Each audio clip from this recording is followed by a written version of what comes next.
bonjour, je suis Mam, je suis sur le plateau Expérimenta avec Noémie, Jérémy et Antoine. Donc, est-ce qu'il serait possible de me présenter un peu le spectacle, ce que vous proposez? Oui, c'est carrément possible. Alors donc avec Jérémy, on travaille sur un spectacle qui s'appelle Les Sphères Curieuses et on en présente un morceau ici, un morceau pas fini d'un spectacle en cours de création. D'accord. Autant te dire que c'est pas encore pour tout de suite, mais on est venu quand même. Le principe, c'est que nous, on a mis en place un système de communication avec des drones, un système gestuel avec des boutons au niveau des doigts, qui permet de guider les drones par le geste et puis de leur rajouter différentes fonctionnalités, comme par exemple le fait de pouvoir répéter un mouvement en boucle. Par exemple, ce petit bouton-là. Je vais faire mon mouvement et puis je vais lui dire maintenant j'appuie sur mon truc et du coup le drone répète le mouvement, ce qui permet de créer des espèces de sculptures mouvantes de drones en direct. De quel univers artistique venez-vous ? C'est vrai que c'est pas toujours évident, mais en fait à la base moi je suis jongleur. Et pour moi, c'était venu complètement évident quand je me suis rendu compte que c'était peut-être possible de faire en sorte de manipuler des objets, comme en jonglage, mais sans avoir besoin de les toucher. Donc moi, j'ai fait des écoles de cirque, et puis ça fait une dizaine d'années que je fais ce métier maintenant. Mais voilà, moi là-bas, je suis artiste de cirque, plutôt jongleur. Et alors, Jérémy, votre rôle dans le spectacle, c'est quoi ? Moi, mon rôle, ça a été... au tout début, je faisais l'interface geek-artiste. C'est-à-dire que j'étais à cette place où le geek parle un langage que l'artiste ne comprend pas. Donc au début, j'ai fait de la traduction.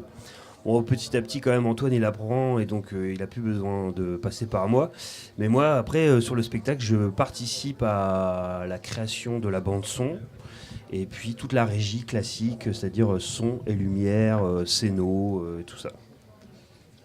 Et quelle serait l'utilité pour l'utilité des drones qui volent, et qui sont utilisés, qui seront utilisés dans le futur? Par exemple, passe-moi le sel, tu vois, pour aller chercher le sel, tu commandes ton drone, hop, et là il y a une fonctionnalité qui dit, il y a un aimant en dessous, tu attrapes le sel, il faut que la salière ait un dessus métallique du coup, pour que ça marche avec l'aimant, et puis tu tiens le truc, après tu lui dis rapproche-toi de moi, rapproche-toi de moi, rapproche-toi de moi, tu te mets ici, tu lâches la salière, hop, et puis rentre à la maison. Par exemple, ça c'est une utilité. Mais il y en a plein d'autres, hein. Je doute pas qu'on va en trouver ensemble. Est-ce qu'on les connaît toutes, les utilités futures aujourd'hui ? C'est ça qui est intéressant, c'est que justement, elles restent à imaginer. Pour moi, c'était un truc intéressant parce que moi, je suis artiste, donc je fais des spectacles avec ça. Donc c'est déjà l'utilité première. Après, est-ce que ça va servir dans le quotidien ? Si par exemple on décide de supprimer tout élément métallique des salières, je sais pas. Vous avez eu l'occasion à plusieurs fois de montrer ces performances sur Expérimenta ou peut-être ailleurs, je ne sais pas. Quelle est la réaction des publics ? Il y a une sorte de fascination. Le drone fascine, je ne sais pas, par le fait que ça soit comme une espèce de... C'est un peu proche de la bestiole. Alors nous, on les appelle par exemple les mouches folles, qui est aussi le nom que le logiciel du logiciel que Benjamin Kuperberg, que je salue, qui n'est pas là avec nous. Benjamin Kuperberg a créé pour contrôler les drones et donc il a appelé ce logiciel les mouches folles. Et je pense que c'est de l'ordre de l'insecte et donc ça a quasiment animé c'est très proche d'un truc vivant et alors ça, tout de suite ça fascine les gens. Puis ça fait un bruit hyper agressif comme ça. Comment ça fait comme bruit ? Comme ça et donc du coup voilà, je pense que... On dirait plutôt des moustiques, non ? Ouais, mais comme un gros moustique quand même. Hein. Si celui-là, s'il te pique, à mon avis, tu le sens passer pendant un moment. Ça transmet une espèce de paludisme numérique d'ailleurs, je crois qu'on... C'est ça, un virus informatique. Et avec ce logiciel, vous faites quoi exactement avec le logiciel Alors le logiciel de Benjamin va utiliser 3 technologies. Alors là, c'est pour la partie technique. Il va utiliser 3 technologies qui sont la technologie de positionnement indoor, la positionnement à l'intérieur, comme un espèce de GPS à l'intérieur de la maison, qui va positionner les drones dans l'espace. Voilà. Ensuite, il y a un système de commande optique qui est issu du Vive, donc tous les casques de réalité virtuelle, mais là qui vont servir à déterminer la position de la main du jongleur dans l'espace. Et ensuite, il y a un gant, qui est un gant MIDI, à la base développé pour des applications de musique, qui va servir à donner des ordres au drone. Et donc, on mélange ces 3 technologies dans le logiciel La Mouche Folle, et la magie opère. Qu'est-ce qu'il faut avoir comme compétence pour faire tout ça, là, à part être geek? De la patience. Antoine? Deux fois de la patience. Et puis, faut surtout pas s'interdire de se dire que peut-être c'est possible. Le premier truc, c'est de se dire qu'en fait, c'est peut-être pas possible, mais en fait, ça, on va commencer par le mettre de côté. Puis on va essayer de faire en sorte que peut-être ça le soit. Et puis, en fait, faut juste pas s'interdire, quoi. Pour le coup, c'est ça le truc. S'autoriser à rêver? Ouais, c'est ça, carrément. Ne pas se dire que c'est impossible. Et ça, quelque part, des fois, c'est un peu une compétence avec les contingences matérielles qui sont les nôtres.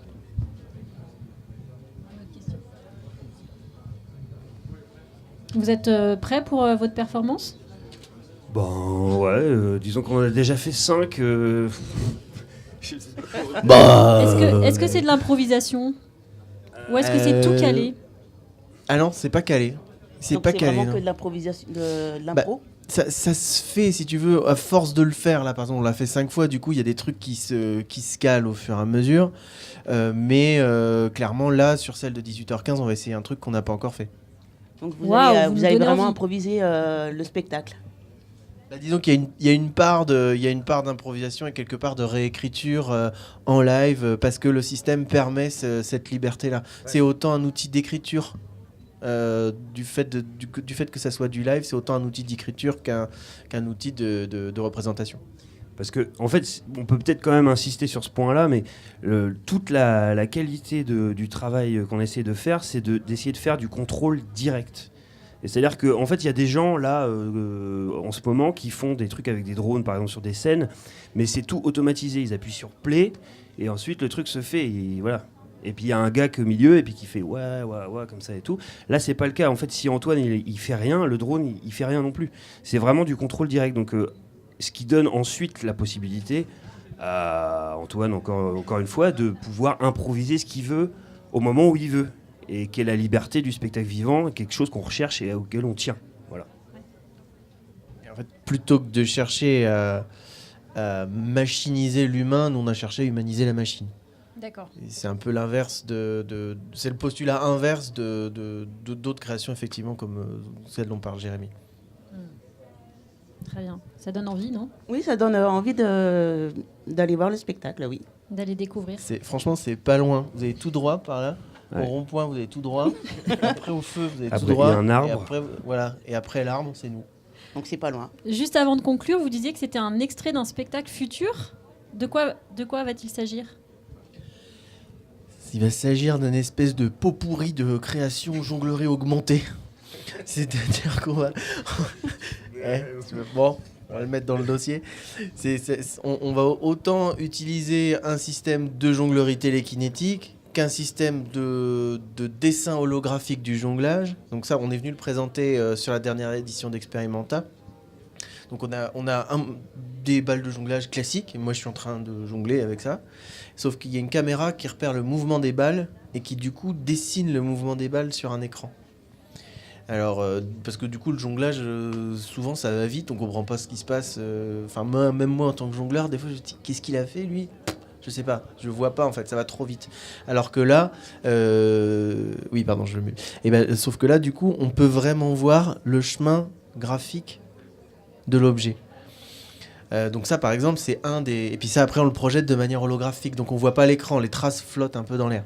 Donc ça, vous êtes en train de l'écrire, c'est ça? Ça on est en train de l'écrire, on est en train d'écrire. Ça va être produit quand? La première se fait à la Biennale internationale des arts du siècle de Marseille, qui a lieu, là c'est l'année prochaine, on est sur une édition sans biennale cette année. Donc l'année prochaine. Et puis En donc, 2019 2019, voilà. Puis ça va être un peu partout en France. Il y a à peu près 25 représentations déjà de Calais. Allez, Donc, faites-nous le teasing là. Allez, Marseille, Lyon, probablement Bordeaux, tout un tissu dans le Nord-Pas-de-Calais. On est en négociation avec Poitiers aussi. Voilà, puis bon, après, et d'autres endroits, quoi. On a approché pas mal de gens déjà. Puis ce qui est bien, c'est qu'ils reviennent actuellement. Donc c'est un spectacle à aller voir. Mais c'est carrément un spectacle. à C'est aller voir. le meilleur Je veux dire, spectacle si- de l'année 2019. S'il y a un truc à pas louper, pour le coup. Même déjà en 2018, il est déjà bien. Donc, Alors merci Antoine et Jérémy. Avec MAM, on vous salue et on invite tout le monde à venir voir cette performance des Sphères Curieuses. Merci à tous. excellent. Merci. Merci, bravo. Merci.